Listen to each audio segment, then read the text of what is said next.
Yo, how's it going, YouTube? I'm back with another video, and today I'm going to be talking about the Donovan Mitchell trade that just went down. Now, if you are a NBA fan, I'm sure in any way that you have heard of the Donovan Mitchell to the Cleveland Cavaliers trade. You've probably heard a good bit about it, and in this video, I'm basically going to be going over the package itself and what I think both teams are trying to get at by doing this package together. I'm going to be saying how both teams benefited and how it could be a little questionable for both teams, and I'm going to go in the overall gist to why this whole trade even happen and what it means going forward for both of these teams. So if you're a fan of either one of these teams and you're interested in what I have to say, please stick around and listen to the rest of the video. And if you like being on point, hit the like button, subscribe button, it would mean the absolute world to me. But without further ado, without rambling on too much, let's get right into this video. Okay, so the first thing I'm going to get into for this video is going to be the trade package itself. The trade package is fairly simple when you look at it. Cleveland Cavaliers, they got Donovan Mitchell, that's the only player they received, and they gave the Utah Jazz Colin Sexton, Lauri Markkanen,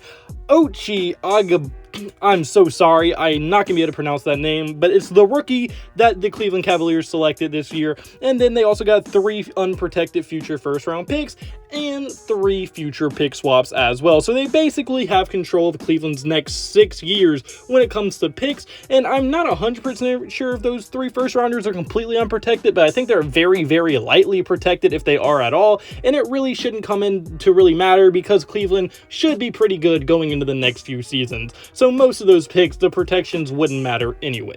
So I think for sure Utah and Cleveland both were able to kind of do what they wanted to do in this trade. Because if you look at the Cleveland Cavaliers side of things, although they only got Donovan Mitchell in return, they're in much more of a win now mode since they got Evan Mobley on the team and seen how good he can be. And I think that's a big part to why they did this trade, because Cleveland's trying to take advantage of this window while they have a potential superstar level player on their roster. Because a lot of smaller market teams make the huge mistake of having a really bad season but getting a #1 overall pick, drafting a superstar, but then not really taking advantage of that. We saw it happen with Anthony Davis, Chris Paul. I'm a Pelicans fan, so I'm going through all the New Orleans things we've screwed up, but that's basically like the gist of it. You draft a superstar as a small market team, you fail to build a team around him, or at least a contending level team, the superstar leaves, and then now you're stuck in the same boat you were just before you drafted the superstar. So now I think that's what Cleveland is trying to avoid. They got the superstar, now they're trying to build a very good team around him, and that is exactly what they are doing with this trade. Because now, although last year they were a much improved team from the year before, they were still far from anything, even like a dark horse contender. They were still very far from that.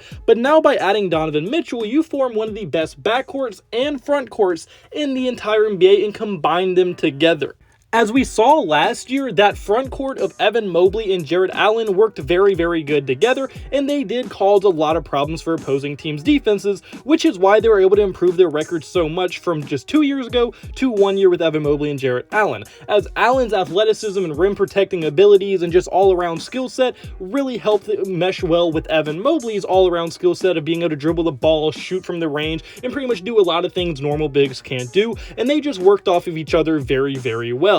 So now they're hoping to get a very similar thing just in their backcourt with Darius Garland and Donovan Mitchell. Donovan Mitchell is an all-star level player. We all know how good he is. Very explosive, very athletic. He's a great offensive player, a consistent 25-point per game scorer. And now you're going to combine that with Darius Garland, who just made his first all-star appearance just last year, is on the high of his career, just averaged career highs across the board when it comes to averages. And he's just looking like he's going to be very, very solid. And they're really going to form a very good starting 5. Their only hole that they really are going to have is going to be their small forward position, and that's going to be filled by Isaac Okoro most likely, at least the starting spot of it. And although I don't love Isaac Okoro, I didn't love him coming out of the draft, and he really hasn't improved much since getting in the NBA, he's still a very athletic, very good defender, and although he doesn't give you much offensively, defensively he is there, and it's not like you really need much offense with the 4 they have around him. It's just you would like a little bit more from your 5th best player on your starting lineup, but overall that's kind of a nitpicky take. And they do have Karis LeVert to back him up, who although isn't a small forward, he is 6'6" and can play the small forward position if he has to. So overall, I do think Cleveland got what they wanted, and that was at least becoming a dark horse contender, or at least get in that conversation a little bit. And there is now a world where Cleveland can win a championship if everything goes their way. Now, I'm not saying they're favorited or anything like that. I don't have them making the finals or anything now that they have Donovan Mitchell, but I will will say they have become a dark horse contending team, and if everything possible goes their way, there is a world where they can make the NBA Finals going into the future.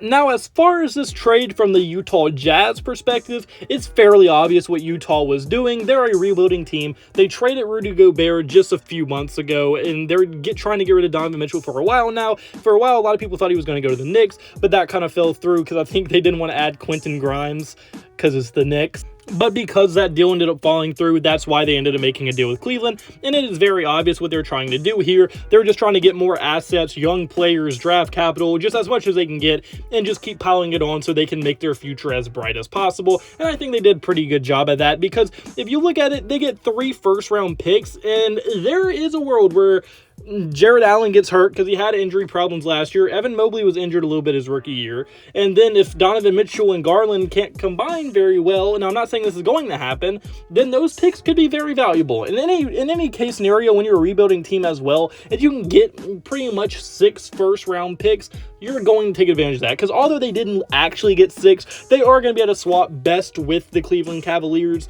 meaning that they're going to get the better option. So they kind of control 6 first-round picks, or at least Cleveland's next 6 first-round picks, something like that. So I do think for sure it is very valuable that they were able to get those pick swaps and 3 first-rounders. But a lot of people haven't been talking about the players they've been getting. Now, I'm not saying Utah is going to be a good team by any means next year. I don't think they're going to be.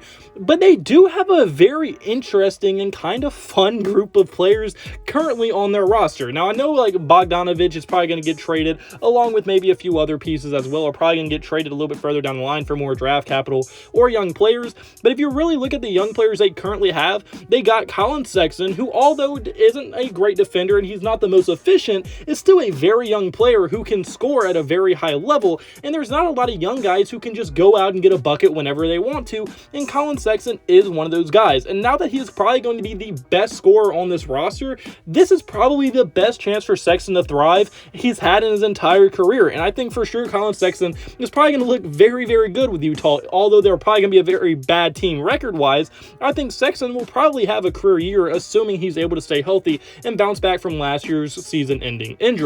And then they were also able to get Lauri Markkanen, who's a big man who can spread the floor. Now, Lauri Markkanen isn't an all-star, he isn't a star or anything, but he's a very good role player who brings a unique skill set, because I think he's around 6'11 to 7 foot, and he can really shoot the 3 very good. You have to respect it, and that forces other big men to come to the perimeter, which is never a good thing for the traditional big, and it's always nice to have a big man that can shoot the 3 at a consistent rate, and someone like Lauri Markkanen is always going to be valuable on pretty much any team that he is on. And then even the rookie, I'm going to just call him Oche, and I know a lot about him. I did scouting reports and all that on him and stuff. But listen, I don't know how to say his name. I'm just going to call him Ochi from now on. Don't get mad at me if I'm butchering his name, because I know I probably am. But even him is a very solid rookie who I liked coming out of the draft. Now, I don't think he's going to be a star or anything, but he's still a rookie-level player who I think is going to be able to come in day one, provide for the team, and develop with his team, because he's probably going to get a lot of minutes now. And I think for sure he's going to be able to develop fairly fast, and he could become a very solid player for them.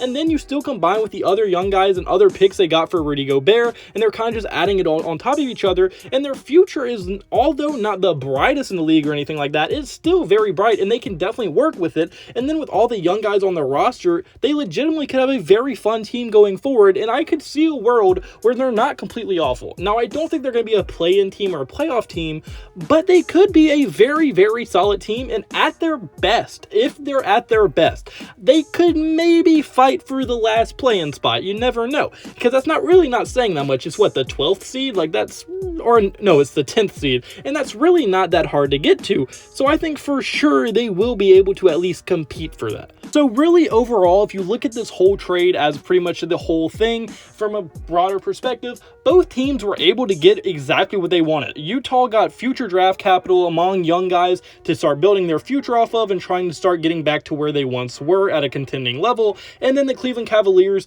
got an all-star level player to put around Evan Mobley and try to take advantage of this window while they have this young star level player on their team. And I think for sure both sides are going to benefit. I think Cleveland got the dark horse contending, and Jazz's Jazz' future is brighter than what it was before the Donovan Mitchell trade. So all around, I think both teams kind of won the trade. I don't like saying won, because like neither one of them really like won it. They kind of tied, like they both did what they had to do, and it just was a mutually beneficial trade. So I think for sure this is one of the more fair trades you're ever going to see when it comes to trading in a superstar level player like Donovan Mitchell, and overall, both teams just really got what they want. But unfortunately, guys, that's my first video. So comment below, do you agree with me? Do you think that the Jazz or the Cleveland Cavaliers won? Who do you think is going to benefit the most from this? Do you think that Cleveland is a contender? I want to hear our thoughts in the comment section below. If you like one point, hit the like button and subscribe button. It would mean the absolute world to me. And I hope you have a blessed day, because I had a blessed day. So you need to have a blessed day. All glory to God. See you in the next video. Goodbye. Boo. Blah.